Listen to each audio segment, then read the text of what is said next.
In the mountains of Costa Rica, a helicopter drops a team of scientists led by Dr. Morbius at the entrance of a cave. Morbius suffers from a rare blood disease and needs canes to walk, so he asks his team to set up the trap they brought. Then he comes forward and raises his bleeding hand to lower all the bats in the cave into the trap. The team and the pilot run in fear, but Morbius just waits. This all started 25 years ago in Greece. Young Morbius lives in the hospital, where Dr. Nicholas introduces him to a boy that Morbius nicknames Milo. Both kids suffer from the same rare blood disease and immediately hit it off, sharing the same wish to be normal. While they're chatting, Milo's machine suddenly malfunctions and he passes out. Morbius takes a spring from his pen to quickly fix the machine and Milo immediately wakes up. Nicholas is very impressed by Morbius' intelligence and decides to send him to an exclusive school in New York, but Morbius only accepts after Nicholas promises to take care of Milo. Before leaving, Morbius writes a letter to Milo, promising he'll find a cure for their disease. The letter accidentally falls from Milo's hands and he goes to find it, only to discover some mean kids from the school nearby are reading it and making fun of him for it. The group begins beating Milo up for fun, but thankfully Nicholas arrives and scares them away before they can cause serious damage, and he has to stop Milo from trying to get revenge too. Morbius manages to get his doctoral degree when he turns 19 and eventually develops an artificial blood that saves millions of lives. The King of Sweden wants to give him the Nobel Prize, but he turns it down because he discovered the artificial blood by accident while trying to find a cure for his illness. Back to the prison, Morbius returns to his job at the hospital, where he's approached by his co-worker Dr. Martine to have a private talk. While running some tests on him, she asks about Morbius' crazy project to remix human DNA with bat DNA, which is being funded by Milo. Morbius pretends he doesn't know what she's talking about, but Martine reveals Morbius' tank full of Colombian bats, so he shares the truth. These bats are the only mammals on Earth that feed exclusively on blood, so Morbius thinks their special saliva may be the solution to cure his illness. Martine is skeptical of the idea and worries about the morals behind such an experiment, but Morbius goes ahead and tests his new serum on a lab rat. Unfortunately, the poor rat dies. At that moment, one of Morbius' patients starts having a seizure, so they rush to her room and have no choice but to induce a coma to save her from a possible stroke. When Martine checks the lab again, she's surprised to see the rat moving, meaning the serum does work. Sometime later, Morbius meets with Milo to tell him about his breakthrough and ask for more money. Since this experiment isn't legal, he needs to do it on international waters, and Milo gladly will pay for everything if it means finding a cure. A few days later, Morbius takes Martine with him on the trip to international waters. Morbius manages to make a new, more advanced serum and Martine injects it into Morbius' spine. She also buckles him up as his body starts shaking. At that moment, a crew member comes to the lab to check on them, and then while Martine argues with him, Morbius manages to break free. Martine and the guard enter the isolation room and are shocked to discover Morbius crawling on the ceiling with a monstrous face. The guard tries to shoot him, but Morbius moves incredibly fast and jumps on him to feed while ignoring Martine's pleas to stop. Suddenly, the ship's alarm begins ringing, and Morbius' sensitive ears hurt so much that he starts to panic and damage the insulation. But they push her away, knocking her out. At that moment, Morbius manages to finish breaking the glass and jumps out of the room to show off his new vampiric powers, which allow him to dodge bullets and move quickly to kill the guards without mercy. A few survivors run away and lock the door. However, Morbius is also incredibly strong now and easily breaks it down. Then Morbius crawls on the ceiling again, taking his sweet time to capture the guards one by one and kill them all. Once the whole crew is dead and Morbius has fed enough, his body transforms back into its human shape, so he rushes to check himself in the mirror. It's clear to see he's finally cured. Afterward, Morbius makes sure Martine is alright and checks the surveillance cameras. He's so disturbed to see what he's done that he throws up, but then he makes a mayday call, takes the serums, and jumps into the sea. The next morning, 2 FBI agents arrive at the ship to investigate the crime scene, but unfortunately Morbius has deleted all the security recordings and Martine is still unconscious. The case soon appears on the news, which is seen by Nicholas and Milo. Sometime later, Morbius returns to the hospital, and after checking on his patients, he goes to his lab to leave the serums. His body soon starts failing again, so he rushes into the fridge to drink the artificial blood he's created. That way he can feed without having to kill anyone. Next, he starts testing his abilities. He is fast, athletic, can climb anything and jump all over the place. When he enters the tank with the bats, they fly around him respectfully, and Morbius feels a kinship with them. He also discovers that he's developed echolocation just like a bat, so he tests it by throwing a ball around the room and catching it with his eyes closed. Unfortunately, these powers only last as long as he feeds. The artificial blood keeps him stable for 6 hours, but the timing is growing shorter and he knows he'll need real blood soon. To test this further, he locks himself up in an isolated room. A few hours later, Milo comes to visit and finds him in an extremely weak state.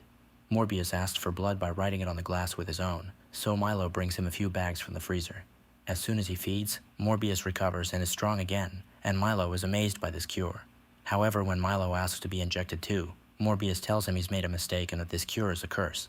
Milo keeps insisting, so Morbius gets aggressive and kicks him out. Meanwhile, Martine finally wakes up and is visited by the FBI agents, who show her disturbing pictures of the bodies on the ship. However, Martine pretends she doesn't remember what happened that night. Later in the evening, a nurse is working late and notices the lights behaving strangely. She begins running away in fear, but she's still caught by a vampiric creature that kills her. When the body is found in the morning, Morbius is as surprised as his co-workers and thinks he may have done it. Questioning his own sanity, Morbius runs to the lab and takes a few faint blood bags before leaving. On his way out, he's confronted by the FBI agents, who ask questions about the experiments and decide to arrest him. Morbius immediately defends himself and knocks them down with just a few moves. Then he escapes by climbing the stairs as he dodges bullets from a cop. He makes it to the hospital roof and is shocked to feel the air from the AC hit it stronger than usual. But before he can test what it means, he's arrested by the agents. At the Manhattan Detention Center, Morbius is allowed to keep his notes and he makes the map to discover his feeding time went from every 6 hours to 4 hours 22 minutes. When he's taken to the interrogation room, he's handcuffed to the table, and the agents come in with holy water just in case. They blame him for the deaths on the ship and also the nurse, but Morbius is starting to lose control and begs for his bags of fake blood. The agents don't take him seriously and send him back to his cell. Later on, Morbius is visited by Milo, who offers his support and gives him a pack of artificial blood before he leaves. However, Morbius notices Milo has forgotten his cane and discovers the truth. Milo stole the serum and injected himself with it. In fact, he was the one who killed the nurse. Once his way out, Milo stops pretending he's disabled and walks away with perfect reflexes. Furious, Morbius drinks the blood and transforms into his vampiric form to escape the cell through the window. Then he jumps all over the city and uses his echolocation to hear Milo attack the owner of a newspaper stand. Morbius immediately rushes to confront Milo on the street, calling him a monster. However, Milo thinks this power is amazing and they finally can do whatever they want, so he attacks Morbius to get him off his back. A fierce fight ensues, and as the vampires move to attack each other, they end up crashing into the subway station, causing citizens to run in panic. After exchanging a few more hits, Milo celebrates the fact they've evolved, but Morbius promises to find a way to fix this. At that moment, the police show up to arrest them both. However, Milo moves fast and kills them all in seconds before doing a little victory dance. Next, Milo attacks Morbius again as the train comes closer. Morbius can feel the fast air caused by the train and jumps in front of it to fly through the tunnels and escape. The next day, Martine feels like someone is following her through the city, so she enters a shop to escape through the back door. The one following her is an agent, who now has lost her in the crowd. Martine takes the bus and sees in the newspaper that Morbius is a wanted man, only for him to suddenly appear behind her. She believes him when he says Milo took the serum and is the actual killer. Then they get off the bus to stop at a cafe. While they chat, Morbius overhears two criminals mentioning a lab, so he asks Martine for a few things before following them. After taking the artificial blood Martine got for him, Morbius finds the thugs inside a lab where they counterfeit money. When he nicely asks them to give him their lab, a thug tries attacking him with a knife, but Morbius breaks his hand and scares them all away as he calls himself Venom. While Morbius uses the pieces of the printing machines to make the devices he needs to work on a cure for vampirism, Milo is getting ready for a night out. After dancing around the apartment while getting dressed, he goes to a nightclub and flirts with a beautiful woman, but a guy says he saw her first and pushes him away. Milo manages to keep his powers under control and leaves. However, he waits outside, and when a guy comes out with his friends, he kills them all. Moments later, Martine goes to Morbius' hospital lab to grab a few things and finds Milo there asking for his friend. Martine swears she doesn't know where Morbius is and makes him leave without a fuss. Meanwhile, the FBI agents break into Martine's place, but neither she nor her cat are there. It's then revealed that Martine is hiding with Morbius at the new lab and she brought her cat with her. While trying to feed it, she accidentally cuts her finger, and Morbius has to make an extra effort not to react to the smell of her blood. Afterward, they share a moment on the roof and kiss, unaware that Milo watches them from afar. The next morning, the FBI agents find the dead guys outside the bar and check the security cameras to discover Milo is the actual murderer. Nicholas sees the update on the news and goes to see Milo, asking him to stop killing people. Milo is tired of a doctor's pity, and after pointing out Morbius always was the favorite, he attacks Nicholas, leaving him seriously wounded. Meanwhile, Morbius manages to develop an antibody that will harm only a vampiric body. He makes 2 bottles, one for Milo and one for Martine to use on himself when the time comes. At that moment, he gets a call from Nicholas asking for help, and he rushes to Milo's apartment. Unfortunately, Nicholas only manages to beg Morbius to stop Milo before dying. At the same time, Milo kidnaps Martine and makes her say Morbius' name until he hears it with his power. After finding their location with his echolocation, Morbius flies through the city and finds Martine on a roof, bleeding from an injury by Milo. She wants Morbius to feed on her so she can die being useful, but Morbius kisses her instead, causing a drop of his own blood to fall in her mouth. At that moment, Martine dies, so Morbius gives in to his fury and feeds on her. Then Milo appears on the roof too, so Morbius jumps on him and both fall off the edge.